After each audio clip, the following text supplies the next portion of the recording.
So now let us look at the complexity analysis of this algorithm.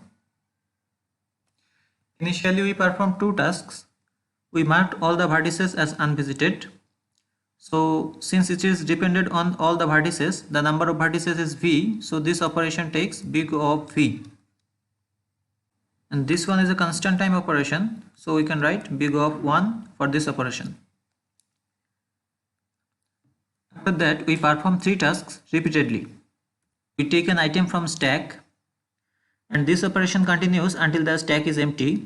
Since we push vertices in the stack, so this operation is dependent on the number of vertices.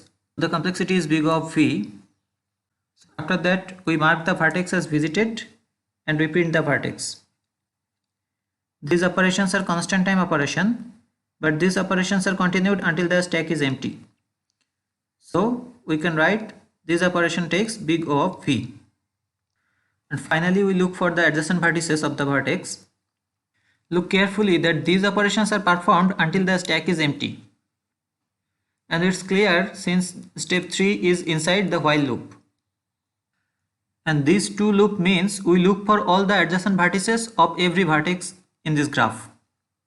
So if we represent the graph using adjacency list, then to find all the adjacent vertices of every vertex, we need two E operations, as we discussed earlier. We discussed earlier that for a graph with E edges, adjacency list represents two E connections. So if we find all the adjacent vertices 1, 2, 3, 4, 5 and 6, so for a graph with E edges, we need a total of 2 E operations to find all the adjacent vertices of every node. So these operations take big O of E. So we can conclude that the total complexity is big O of V plus E. So if we use adjacency list representation for this graph, then we can say that the complexity of this algorithm is big O of V plus E. But if we use the adjacency matrix representation for this graph, then the complexity is a bit different. Let's look at the complexity analysis. These operations are same, so the complexity is big O of V. This is constant operation, so big O of 1.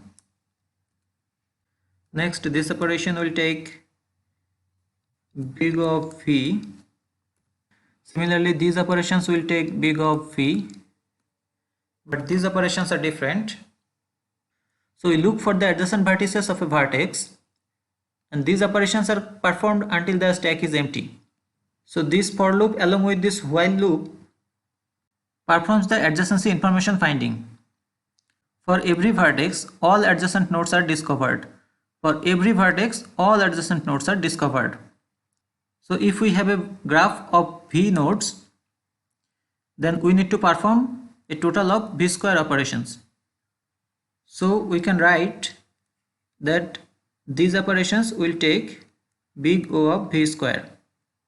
So to sum up, we can say that the complexity is big O of V square. So if we use the adjacency matrix representation, then the complexity of this algorithm will be big O of V square. So we can conclude that the time complexity of DFS algorithm depends on the data structure being used. And also we can say that DFS is closely related to backtracking. Thank you all.